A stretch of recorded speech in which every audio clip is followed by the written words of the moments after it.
তো ভুল বুঝতে পেরে স্বীকার করে আমার কাছে স্যালেন্ডার করে মাপ চাওয়ার পরে যতটুক পারো ভালো কাজ করার যদি চেষ্টা করো, সুবহানাল্লাহ বলেন না, ভুল বুঝার পরে তওবা করার পরে ঈমান আনা শক্ত করে যতটুক পারো ভালো কাজ করার যদি চেষ্টা করো, ইউবাদদিলুল্লাহ, আমি আল্লাহ তোমার যত গুনাহ মাফ করেছিলাম 85 সাল থেকে 23 সাল পর্যন্ত যত হাজার কোটি গুনাহ মাফ করে দিয়েছিলাম, গুনাহ মুছে দিয়েছিলাম, প্রত্যেকটা গুনাহকে আমি আল্লাহ বাম কান থেকে ডান কানে ট্রান্সফার করে গুনাহকে সওয়াব বানাই দিব। সুবহানাল্লাহ।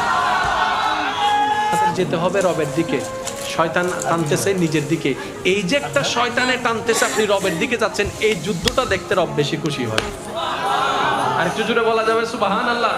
আপনি জানেন আপনার যখন আযানের সময় হয়, আপনি প্রায় সময় খেয়াল করলে দেখবেন